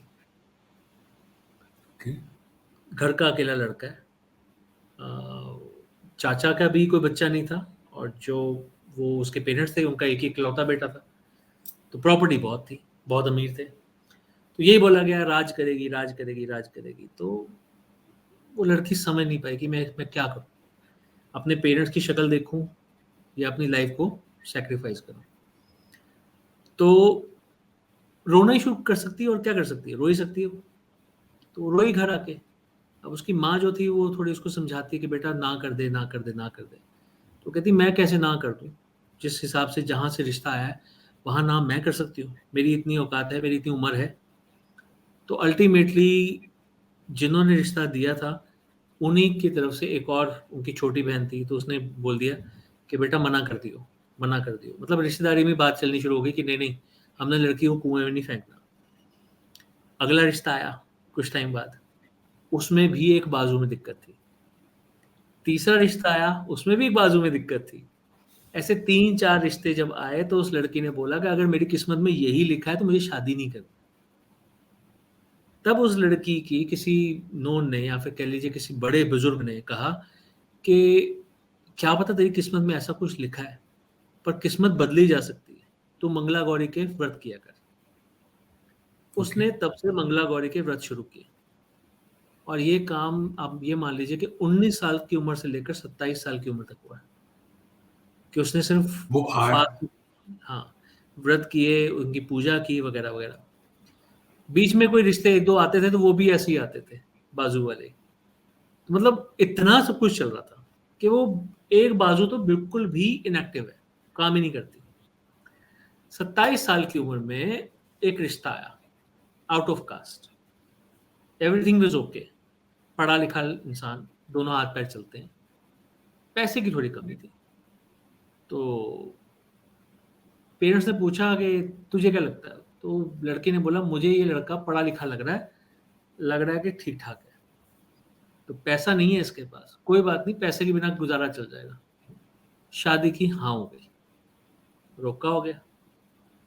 अब जब पहली बार वो घर से गए, ठीक है, पहली बार जब वो घर से गए तो उस लड़के ने उस लड़की को बताया कि देख मैं तेरे को कुछ बताना चाहता हूँ, मेरा एक्सीडेंट हुआ था, मेरी एक आर्म में प्लेट डली हुई है, oh okay, but this arm is working very well.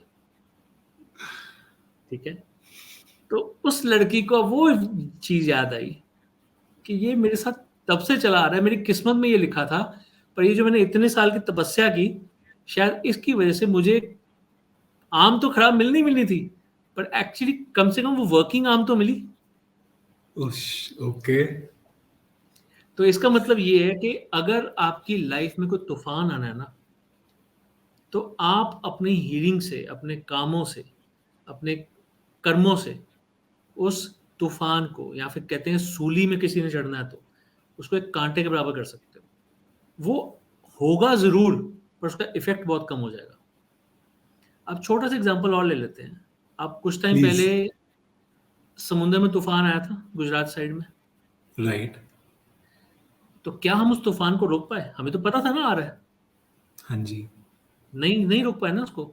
नहीं बट नहीं कम नहीं, से कम जितने भी लोग सी शोर के पास रहते थे या उस एरिया में रहते थे, अपने आप को सेफ जगह पे ले गए, अपनी जान अपनी माल बिल्कुल, की उन्होंने हिफाजत कर ली।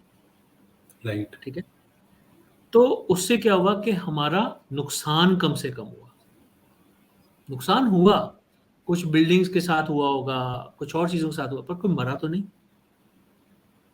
तो यानी कि जो होना है वो तो होना है, बट अब आप पे डिपेंड करता है कि आपने कर्मा से कितना एफर्ट डाल सकते हो कि आप उससे बच जाओ, कितना मिनिमम इफेक्ट आए आपके ऊपर।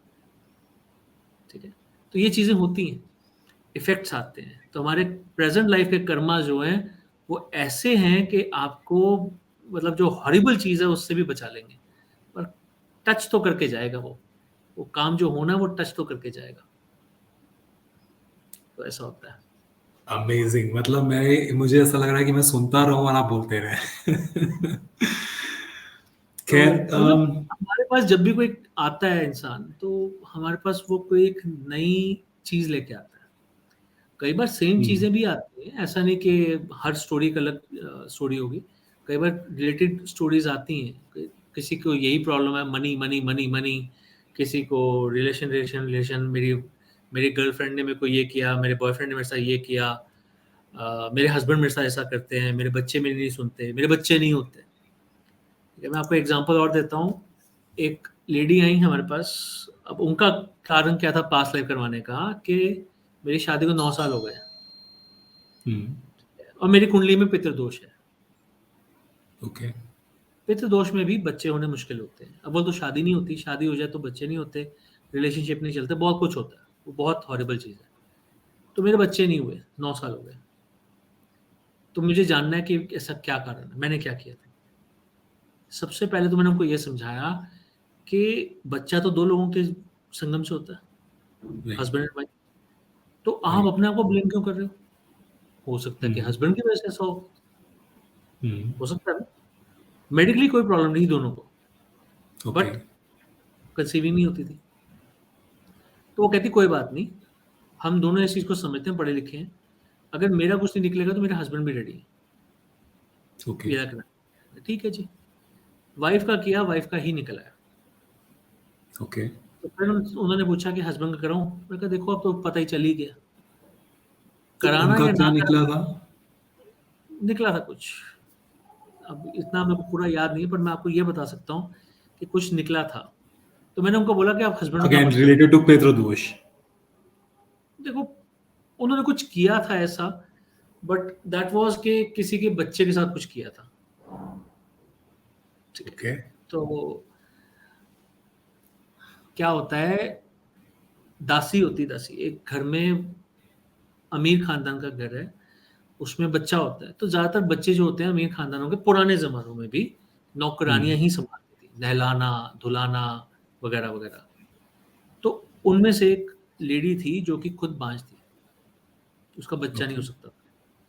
उसे इस चीज़ से चिढ़ थी कि इसका बच्चा हुआ है, क्योंकि वो उसको बार-बार कहती थी, उसको प्रोवोक करती थी कि तू तो बाँझ है, तू क्या जाने, तू तो बाँझ है, तू क्या जाने। उसने कहा कि मैं बाँझ हूँ तो ले तू भी देख ले। उसने नहलाते-नहलाते बच्चे को डुबा दिया। Shit. तो वो ऐसा कुछ हुआ था। तो ऐसे मेरे पास कई केसेज़ आए हैं मिलते-जुलते, और मैं हर केस में ये बोलता हूँ, हस्बैंड-वाइफ दोनों में से किसी का भी हो सकता है। ये मत सोचो कि सिर्फ वाइफ कल्प्रिट होगी या सिर्फ हस्बैंड कल्प्रिट होगा। और पहली बात तो ये कि जो हो गया वो हो गया, उसके लिए एक-दूसरे को कल्प्रिट मत मान लेना। वो बीत चुका है ना, वो लाइफ जा चुकी है, अब आप उसको सिर्फ भोग रहे हो। तो जब उनका पता चला कि आपके साथ ये है, तो मैंने उनके हस्बैंड के लिए मना कर दिया कि आप मत करो, क्या करो करोगे करके? पता तो चल ही गया कि क्या कारण है। तो हाँ जी. उसके बाद उन्होंने कारण अब पूछा कि इसका क्या हो सकता है। तो जो-जो मैं रेमेडीज़ दे सकता था मैंने रेमेडीज़ दी, जो हम हीलिंग कर सकते थे हमने हीलिंग की। अब उस हीलिंग के बाद इफ़ेक्ट्स ऐसे हुए कि उन्होंने हमें बताया नहीं। अच्छा, पहले वो कोशिश करते थे आईवीएफ की भी, वो भी नहीं होता था, Okay. वो भी नहीं टिक पाता था। बट इस दौरान इनका आईवीएफ टिक गया, और जब 4th मंथ प्रेगनेंसी चल रही थी तब उन्होंने बताया कि ऐसे-ऐसे मेरा चल रहा है, और फिर बच्चा होने पे मैसेज आया था थैंक्स का, और बच्चा हेल्दी है, बहुत अच्छा चल रहा है, तो सब कुछ ठीक है। तो मतलब ऐसे एक केस मैंने आपको बताया, ऐसे बहुत से केसेज़ आए और बहुत से लोगों ने अचीव किया। तो मतलब आप ये समझ लो कि पीएलआर से सिर्फ़ कॉज़ पता चलता है। बहुत कम लोग होते हैं जिनको रेमेडी भी उसी से मिल जाती है। ऐसा भी मैं आपको एक एक्सपीरियंस बता सकता हूँ। बड़े अजीब-अजीब Please. से रेमेडीज़ होती नहीं हैं। नहीं, please go ahead. एक बार एक लड़की आई, मतलब she was not married, but she was well educated.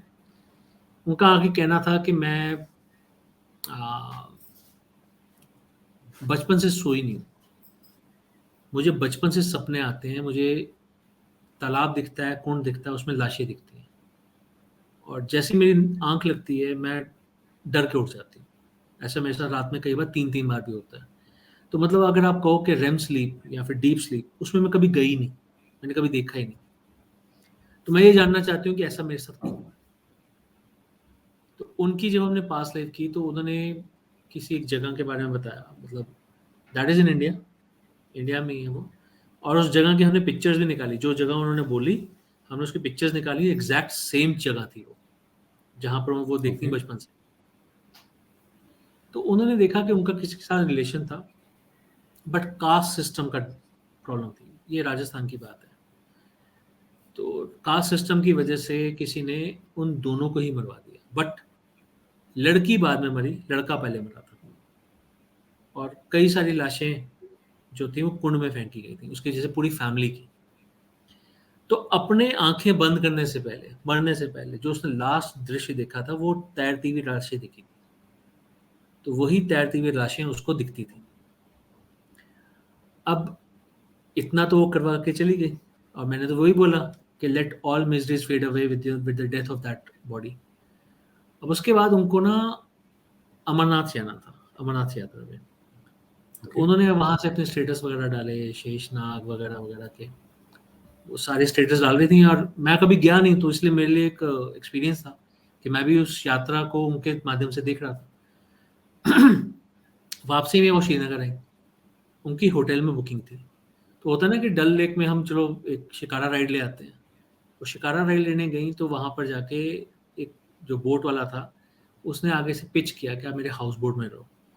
जब तक उसने पिच नहीं किया तब तक उन्होंने उसकी शक्ल नहीं देखी थी, और जब उसकी शक्ल देखी, he was the same person, he was the जो सेम पर्सन, लास्ट लाइफ में जिसके साथ में उनका, ओ सेम शिट, शक्ल। ओके नॉर्मली शक्लें नहीं मिलती, नॉर्मली शक्लें नहीं मिलती, वो ओके क्या मिलता है वो बाद में बताऊंगा, पर सेम शक्ल।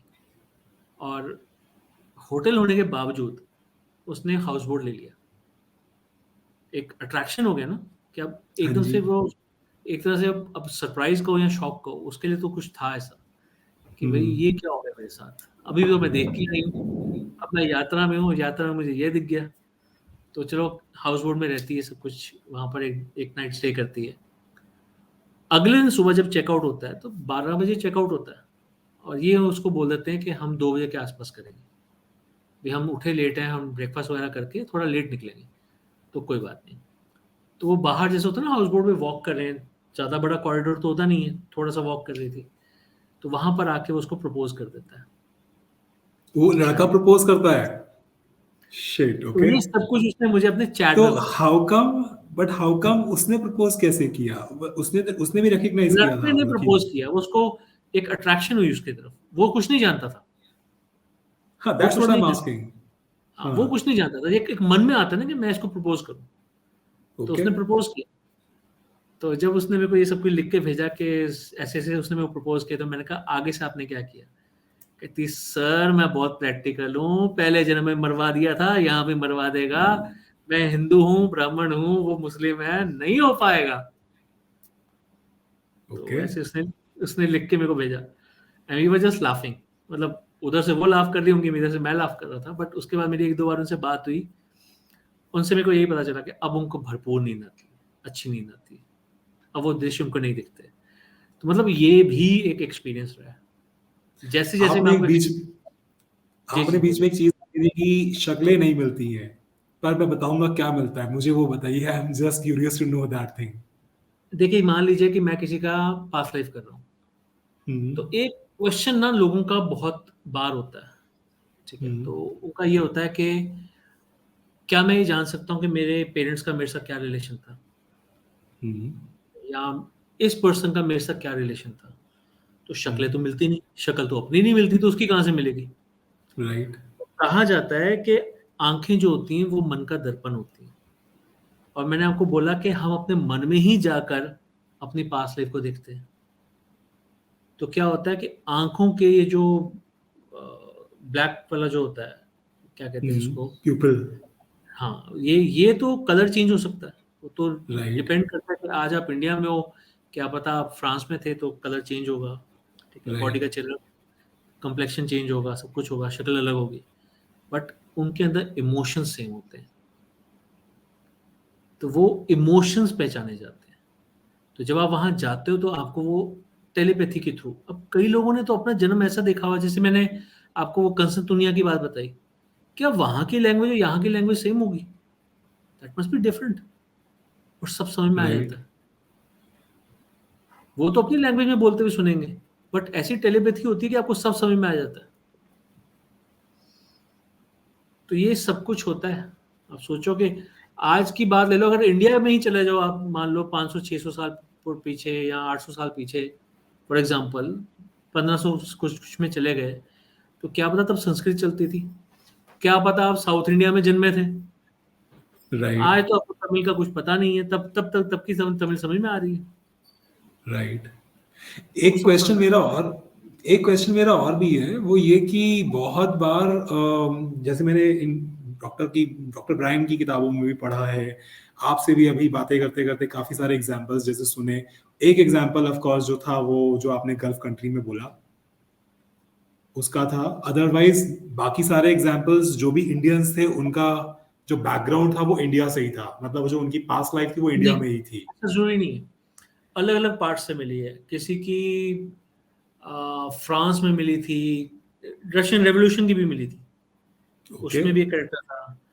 फिर किसी की स्लेव्स बना के लेके गए थे शायद, फिजी, फिजी या एक आइलैंड्स है, राइट वहां पर राइट। बहुत सारी इंडियन पॉपुलेशन है, तो स्लेव बना के लेके गए थे वहां पर। ऐसे कई ऐसे कई जगहों के निकले हैं। एक मेरे पास थे, ऑस्ट्रेलिया से आए थे, तो उनका जन्म आई डोंट रिमेम्बर कहाँ निकला था, पर अभी वो फिजी में रहते हैं।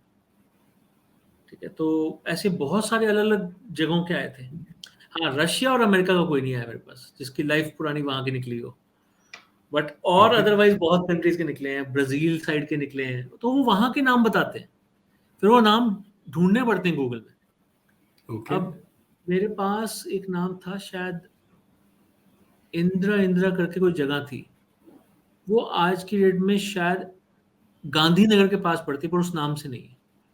ओके। ठीक है, तो अब हर चीज़ तो याद नहीं रहती, पर ऐसा कोई जगह थी, इंदिरा इंदिरा करके कोई जगह थी, आज के गांधीनगर जो गुजरात में है उसके पास पड़ती है। ठीक है, कभी अजीब से नाम सुनने को मिलते हैं कि मैं यहाँ पर जन्मा। एक आए मेरे पास, आ, वो पीलर जूम पे हुआ था, वो दुबई से हुआ था, वो दुबई में थे क्लाइंट। तो उन्होंने अपने आप को, अभी वो ब्राह्मण है, अपने आप को सिख देखा। ओके।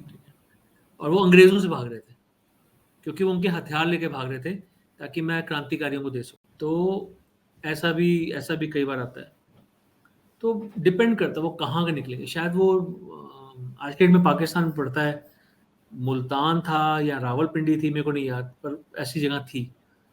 तो वो दुबई से हुआ था वो पीएलआर, वो वहां पर काम कर रहे तो हैं। ये online online PLR will also works, मतलब वो पॉसिबल है, हो जाता है?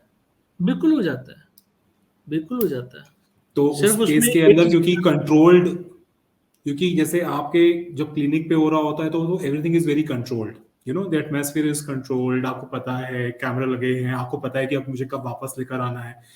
कुछ नहीं होगा तो कम से कम हिज बॉडी इज हियर, लेकिन हम उसको शेक करेंगे so that you know he can come back. But जब वो ऑनलाइन हो रहा है तो वो चीजें कैसे पॉसिबल होती हैं? देखो ये ना बहुत लोगों का मिथ है कि मैं कहीं वहां तो नहीं रह जाऊंगा। Right right, right. तो ये मिथ है। देखो, जब आप ट्रांस में होते हो, जब हम किसी को भी पास में लेके जाते हैं तो ट्रांस के थ्रू लेके जाते हैं। ट्रांस एक ऐसी स्टेट है जो, जैसे मान लीजिए ये पेन है, अब मैं हिप्नोसिस की क्लास दे रहा हूँ, ओके तो ये है बीटा स्टेट, जो हम ओके। जागृत स्थिति कहते हैं, जिसमें हम अभी हैं। उसके बाद एक होती है मेडिटेशन वाला ट्रांस होता है, जिसमें हम थोड़े थोड़े से नींद के झोंके खा लेते हैं। ये है अल्फा स्टेट। ठीक है, ये है, ये पॉइंट आपको नजर आ रहा है, ये बिल्कुल जी टिप के जी। साथ इधर। ये एब्सोल्युटली। है थीटा स्टेट, ये बहुत ही क्लोज होता है इस स्टेट के। ये होती है डीप स्लीप, डेल्टा स्टेट, ये होता है थीटा। Okay okay. तो जब इंसान यहाँ होता है ना, तब वो पीलर में जाता है। ठीक है, अब इसमें अगर मैं उसको छोड़ दूं तो दो चीजें होंगी, या वो सो जाएगा, और या वो जाग जाएगा। ओके। वो कितना ड्रिफ्ट कर रहा है ना किस तरफ, वो डिपेंड करता है। कई बार तो कई लोग ऐसे होते हैं कि जैसे मान लीजिए ये रिमोट है, अब हाँ स्पेशली जी। हमें परमिशन लेनी होती है कि अगर आप सो गए तो मैं आपको उठाऊंगा कैसे, मैं आपको छूना मेरे को अलाउड है, परमिशन ग्रांटेड है। तो हम पहले ओके से, फीमेल्स के साथ नहीं, मेल्स के साथ भी पूछते हैं। कई लोग ओके। एतराज करते हैं, क्यों छुआ हाँ आपने। जी तो हाँ ये जी। हमारे एक एथिक्स है, हर हिप्नोथेरेपिस्ट को पहले से परमिशन लेनी होती है। तो हम पहले पूछ लेते हैं कि आपको कैसे छू सकते हैं, हाथ से, या मैं नॉर्मली हाथ से छूता ही नहीं हूँ। मैं उनको पहले बोलता हूँ मैं अपने फ़ोन से छूँगा या फिर मैं अपने रिमोट से छूँगा, so do you allow me. तो नॉर्मली अलाउ करते हैं। तो जो लोग ड्रिफ्ट हो रहे होते हैं नींद की तरफ, उनको ऐसे ऐसे उठाना पड़ता है, ऐसे ऐसे।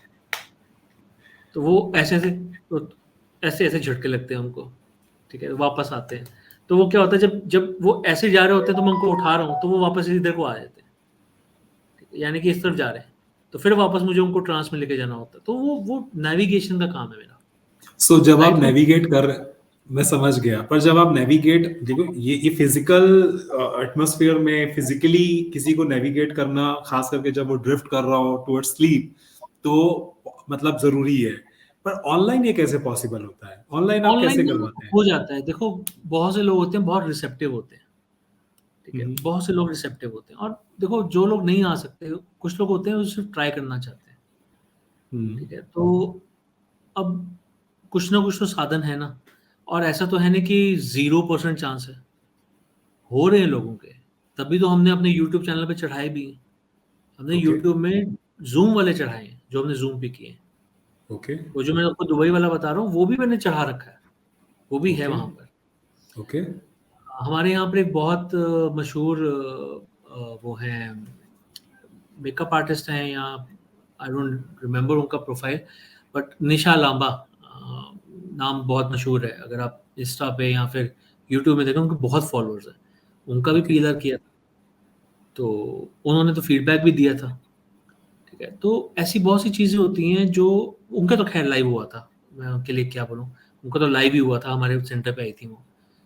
तो ऐसे बहुत से लोग हैं जो करवाते हैं। अब फिजिकली जो नहीं आ सकता, जो दुबई में बैठा है, वो साल में एक बार आएगा, और ज़रूरी नहीं है कि वो दिल्ली का ही हो, किसी और सिटी का हो सकता है, तो वो राइट। रुक नहीं सकता। ऐसे बहुत से लोग हैं जो किसी को बताना नहीं चाहते। मेरा तो नेक्स्ट इसीलिए क्वेश्चन एक्चुअली में रिलेटेड इससे ही था कि जैसे आपने यूट्यूब पे उनका वीडियो डाला या किसी का लाइव किया, तो वो आप आई एम श्योर परमिशन लेते होंगे पहले उनसे, हम राइट? परमिशन लेते हैं। कुछ लोग पहले कहते हैं कि नहीं नहीं, मेरा फेस नहीं दिखना चाहिए, तो रिबटल्स होते हैं। देखो, रिबटल क्या होता है कि हम उनको ये पूछते हैं कि क्या हम आपका लाइव यूट्यूब डाल सकते हैं, और वो अगर हाँ बोल देंगे ना, पूरी चीज़ के लिए भी, तब भी हम उनकी पर्सनल चीज़ नहीं डालते, क्योंकि हम सिर्फ लोगों को ये दिखाते हैं कि हो सकता है। मैं तो अपनी ओके स्क्रिप्ट भी पूरी नहीं डालता, क्योंकि 1.5-2 घंटा जो होता है, इसको देखेगा कौन इतना लंबा।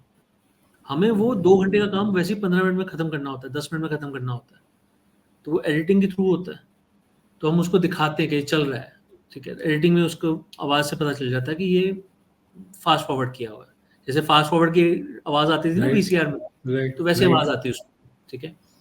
फिर जब उनकी पर्सनल चीज़ें आ जाती हैं, बहुत पर्सनल, किसी ने बता दिया कि मैं यहाँ रहता था, ठीक है, ये सन था, मैंने ये पहना हुआ था, वो तो ठीक है, बट उसकी लाइफ में हुआ क्या, उसने किया क्या, वो नहीं हम दिखाते। ओके तो पहले एक तो हम उनको ये बताया, कोई अगर ये भी बोल भी देना कि हाँ चढ़ा दो, मुझे कोई प्रॉब्लम नहीं है, तो तब भी हम ये नहीं दिखाते, ठीक है। दूसरा आता है कि नहीं नहीं, मैंने किसी को बता नहीं रखा घर पे, तो मेरा फेस नहीं आना चाहिए, तो ठीक है, हम आपका फेस ब्लर कर देंगे, अब अलाउड है, तो वहाँ पर आ जाता है कि ठीक है, अलाउड है। और फिर कोई अगर बिल्कुल ही मना कर दे, तो फिर तो नो नो है। तो फिर नो नो में ही क्या करते हैं, हम उनके फेस को ब्लर करके उनको अपनी एजुकेशनल क्लासेस के लिए रख लेते हैं। ओके। कि दिखाना तो है ना कि हुआ कैसे, पर उनकी शक्ल नहीं दिखानी। तो आपने उनकी क्या आइडेंटिटी एजुकेशनल क्लास?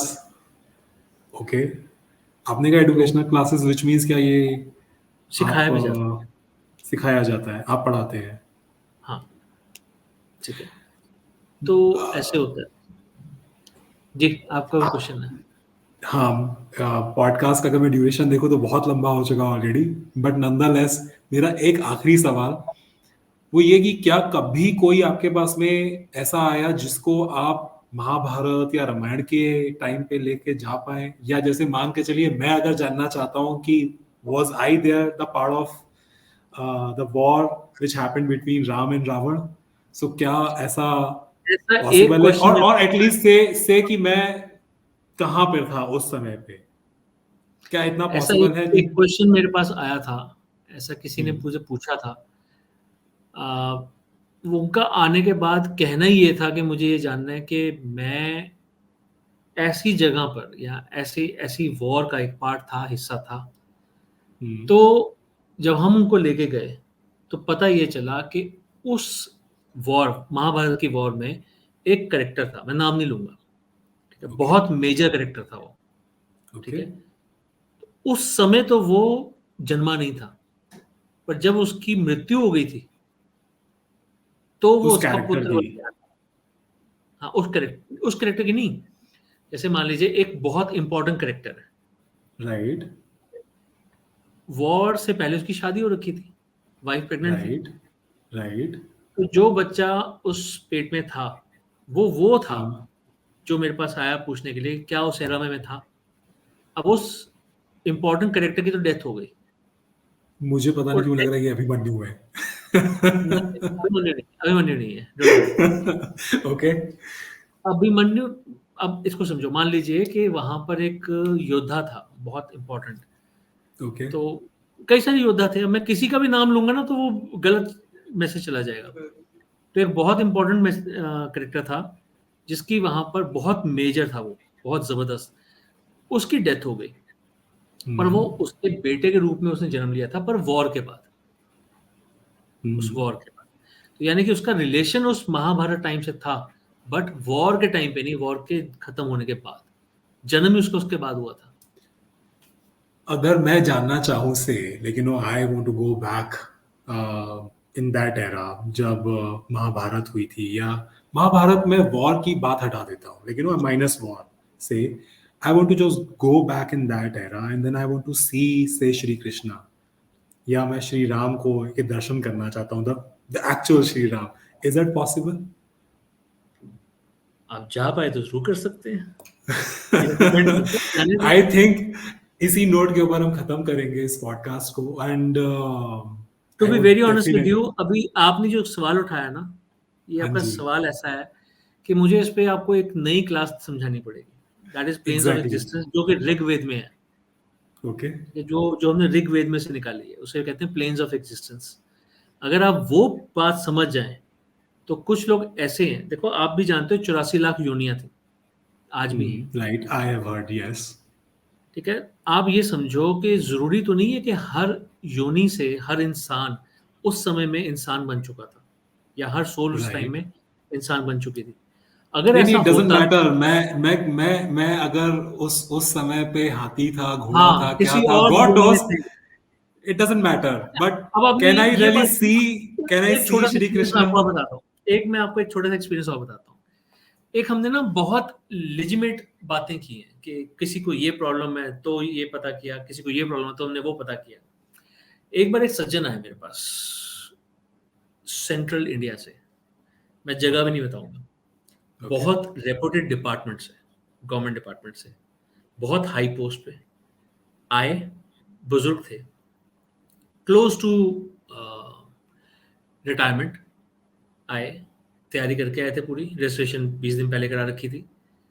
आने के बाद उन्होंने बोला, मैंने पूछा क्योंकि मैं हर किसी से पूछता हूँ क्यों करवाना चाहते हो, तो उन्होंने बोला कि भगवान बुद्ध ने कहा है, उन्होंने अपने कुछ 800 जन्म देखे थे, तो भगवान बुद्ध ने कहा है कि अपनी जात को पहचानो। मैं कहा आपका जात से क्या मतलब है, क्या प्रयोजन है? कहते जात से मैं जानना चाहता हूँ कि मैं पीछे क्या था, मैं आज भी ब्राह्मण हूँ, मैं तब भी ब्राह्मण ही होऊंगा। तो मैं कहा नहीं नहीं नहीं, ऐसा नहीं हो सकता। कहते क्यों? मैं कहा मान लो मैं आपको ऐसी लाइफ में ले गया जिसमें आपका नाम आबिद अली था, तो आप बोलोगे कि ये हो ही नहीं सकता, मैं तो ब्राह्मण हूँ। और अगर आप ऐसी जगह पे चले गए जहां पर आपका नाम था रामानुज शास्त्री, तो बोलोगे देखो सही तो है। तो मैं कहा ये तो फिर इल्यूजन पैदा कर देगा, ये तो गलत है। कहते हैं सुनो, अपनी उम्र देखो, मेरी उम्र देखो, मैं जो कह रहा हूँ वो करो, बहस मत करो। अब बुजुर्गों से वाकई में बहस नहीं हो सकती। ठीक है, राइट राइट राइट। तो उनको जब मैं पास्ट लाइफ में लेके गया तो भगवान की करनी देखो, उनको वो जन्म देखा जब वो नेवला थे। ओश, ओके। और तो उन्होंने तो देखा वो? उन्होंने वो देखा, वो कहते हैं उनको जमीन ही जमीन दिखी जा रही है पास में। ओके। मैं क्या क्या कर क्या रहा हूँ मैं यहाँ पर? मैं कहा आप कहीं देख रहे हो, देखो खेती कर रहे होगे, कुछ कर रहे होगे। कहते तो नहीं। जब उनको आगे पीछे नेविगेट किया तो पता चला कि वो सांप को भी मार रहे थे, अपने दांतों से मार रहे थे, वो नेवला था। ठीक है, फिर मैं उनको ऐसी जगह में लेके गया जहां पर खड़ा हुआ पानी था। होता ना, कहीं बारिश होती है तो पानी खड़ा रहता है। रुका, हाँ जी हाँ जी। हाँ, रुका हुआ। तो जब उन्होंने उसमें अपने आप को देखा, क्योंकि आईना तो ना देखेगा वो, इंसान हो हाँ तो जी। शायद देख ले, यहाँ पता नहीं आईने थे भी या नहीं थे तब।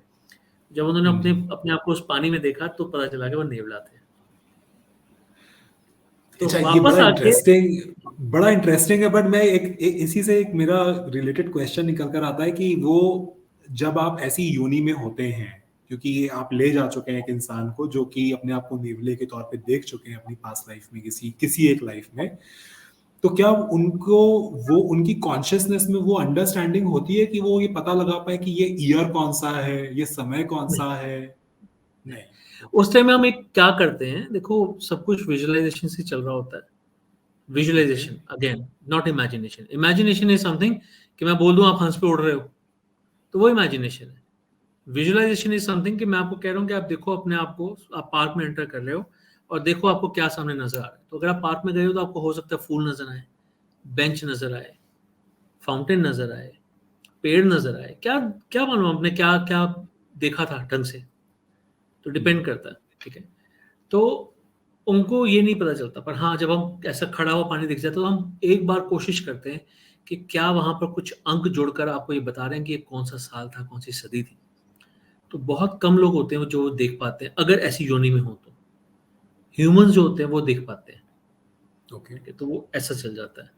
एक एक छोटा सा एग्जांपल और देता हूँ। मेरे पास एक लेडी आई पंजाब से, रोपड़ से, रजिस्ट्रेशन करा के आई थी। तो आके पास लाइव कराना है। तो बड़ी चुलबुली सी थी वो। She was around I guess 69 years old. तो आके मैंने पूछा उनसे भी क्या कारण है, आप क्यों कराना चाहते हो? कहते मेरे हस्बैंड बड़ी जल्दी चले गए। मैं कब गए जी? तो पंजाबी में बोली थी। तो मैं बता देता हूँ, 5 साल पहले। मैं कहा उनकी एज क्या थी? तो शायद तब उनकी 69 थी। तो मेरे ना मुंह से हंसी छूटने लगी थी बस। तो मैंने कहा अच्छा अच्छा। मैं कहा चलो आपकी फैमिली कैसी है?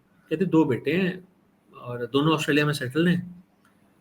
एक गर्मियों की छुट्टियों में आया था, एक सर्दियों की छुट्टी में आए थे, मतलब जो उनके स्कूल हॉलीडेज होते होंगे। हाँ और जी। डेली मेरी वीडियो कॉल पे बात होती है। कोई दिन मैं अपने घर में अकेली रहती हूँ, पर मैं आज तक कभी अकेली सोई नहीं। कभी कोई रिलेटिव आ जाता है, कभी कोई आ जाता है मेरे पास, मेरी सेवा करते हैं। कोई चाय बना जाता है, कोई खाना बना जाता है, मेड है मेरे पास। मेरी पेंशन भी आ रही है, हस्बैंड की पेंशन भी आ रही है, बच्चे भी पूरा सपोर्ट करते हैं। तो मतलब कहते हैं 5 उंगलियां घी में और सर कढ़ाई में।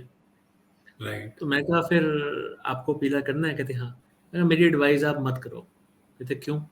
मैं कहा आंटी आप सोचो, आपकी उम्र क्या है, अगर आपने कुछ ऐसा वैसा देख लिया, इतनी अच्छी लाइफ है आपकी। तो मैं कहा फिर आपको घबराहट नहीं होगी? तो आगे से मेरा जवाब आया, पुत्र मैं तो पैसे दे चुकी हूँ, मतलब मैं तो पैसे दे चुकी हूँ। तो मैं कहा ये कंसल्टेंसी के पैसे काट के बाकी ले लो। और वही हुआ। अब देखो कौन पैसे वापस करता है? क्यों? कौन करना चाहेगा? कौन एक सेशन बंद करना चाहेगा? बट कई बार ना हमें दिखता है कि सेशन हर बार नहीं किया जाना चाहिए। हर चीज का रूट कॉज पास्ट लाइफ मिलेगा ऐसा जरूरी नहीं है। तो ऐसी बहुत Or सारी चीजें maybe होती हैं। maybe it is not required at certain stage of your life. वो डिपेंड करता है। देखो जब भी मैं किसी का पास्ट लाइफ करता हूँ, मैं सीधा पास्ट लाइफ नहीं कर देता, उससे बात करता हूँ। हम्म। वो बात करने का कारण ये होता है कि देखूं तो सही उसके मन में क्या है, वो क्या लेके आया है मेरे पास। देखो हर बीमारी कोई है ना, ही तो दवाई खानी क्यों है? ये तो हाँ वैसी वाली बहुत बात है, बीमारी बहुत है ही लोगों नहीं को तो भी दवाई क्यों होती है खाना? कि मेरे को वीकनेस हो रही है, तो डॉक्टर कहता है वॉक कर लो, जिम चले जाओ, ठीक है, कुछ खाना खा लो ढंग का। और वो कहेंगे नहीं नहीं, इसने दवाई नहीं लिख के दी, अच्छा डॉक्टर नहीं है। तो हम हाँ। बुरे डॉक्टर ही अच्छे हैं। बट मुझे ऐसा लगता है कि अगर किसी की लाइफ में सुधार सकूं तो मैं करूं। और अगर मेरे को 1% भी चांस लगता है ना कि नहीं इसकी लाइफ में कोई प्रॉब्लम आ सकती है, तो आई डिनाई। और ये होता है। मैंने कई बार, एक आध बुजुर्ग ऐसे आए थे जो बहुत इमोशंस उनके बहुत हाई थे।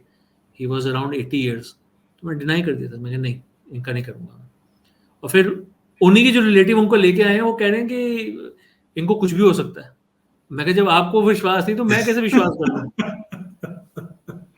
तो हम्म। ठीक है, तो हमें बड़ा सोच समझ के करना पड़ता है। इट्स नॉट लाइक दैट कि आपने पैसे ले लिए तो आपको करना ही करना है। नहीं, राइट। पैसों की बात नहीं होती। बात होती है कि आपको कुछ ना कुछ एथिक्स रखने बहुत ज़रूरी है। और हमेशा देखना पड़ता है कि कहाँ पर ये एप्लीकेबल है, कहाँ पर एप्लीकेबल नहीं है। तो ये चीज़ें आ जाती हैं। ठीक है। Thank you so very much doctor mister Gurpreet. मज़ा आया बहुत आपके साथ में बात करके। बहुत सारी चीज़ें, बहुत सारी स्टोरीज इवन हम लोगों को आज सुनने को मिली, जानने को मिली। एक चीज़ ज़रूर मैं इस पॉडकास्ट को क्योंकि एंड कर रहा हूँ तो कहना चाहूँगा अपने व्यूअर्स से कि बिना दवाई के, बिना बीमारी के प्लीज़ दवाई मत लें। मतलब हो सकता है आपको ये पॉडकास्ट बहुत इंटरेस्टिंग लग रहा हो और आपको लगे कि अरे मेरी लाइफ के अंदर भले कोई बीमारी है, लेट्स फाइंड आउट में क्या था, पीछे क्यों था। प्लीज ऐसे मत करिए। आई एम नॉट सेइंग कि बीमार पहले हो जाए एंड देन फिर जरूर जाए, but nonetheless I am saying that just be cautious of your own karma in this life and then I think बस everything इस fall पे in ना मैं place. एक चीज़ बोलूँगा जो आपने अभी बात बोली कि अ, कई बार क्या होता है, हम ये सोचते हैं कि मुझे कोई बीमारी नहीं है तो मैं ना करूं। पर जैसे मैंने बोला कि भगवान बुद्ध ने खुद कहा हुआ है कि अपने आप को पहचानो, तो ये एक साधन है। पता है क्या, अगर कोई अपनी पास्ट लाइफ करवा लेता है ना, तो उसे ये समझ में आ जाता है कि मैं जो हूँ, मैं ये शरीर नहीं हूँ। ऐसे समझ में नहीं आता बिना देखे। जब कुछ समझ आता है ना कि पहले मैं कुछ और रह चुका हूँ, आज मैं कुछ और हूँ, तो समझ जाता है कि शरीर मैं नहीं हूँ, मैं सोल हूँ, मैं स्पिरिट हूँ। तब उसके लिए पाप पुण्य से ऊपर उठना आसान हो जाता है। तो मैं ये नहीं कहूँगा कि करवाना नहीं चाहिए, करवाना चाहिए, बट सावधानी रखनी चाहिए। मतलब आपको ये समझना चाहिए कि मैं क्यों करवा रहा हूँ, मेरा मेरा मोटिव क्या है। ये बच्चों का खेल नहीं है। आप बच्चों को, अच्छा मेरे पास कई बार ऐसे भी होता है, 12 साल के बच्चे को ले आते हैं। मैंने कहा अभी तो उसका सबकॉन्शियस माइंड चल रहा है, अभी तो कॉन्शियस माइंड भी नहीं बना, छोड़ो इसको मत कराओ। तो ऐसा भी होता है। तो मतलब बहुत आपको थॉटफुल होना पड़ता है। हर किसी को कोई ना कोई प्रॉब्लम है। तो आप मान के चलिए कि 99.9999% लोगों के लिए स्कोप है, पर 0.1% लोगों के लिए जिनके पास नहीं है ना, जिनके लिए स्कोप नहीं है, उनको हम खुद ही मना कर देते हैं। ग्रेट। और ये चीजें इससे अच्छा हम उनके हॉरोस्कोप से भी देख के बता देते हैं कि आपको कराना चाहिए या नहीं कराना चाहिए। अमेजिंग, जी, amazing. Thank you so very much, thank you so very much. Most welcome, welcome, and thank you very much for calling me here. Thank you.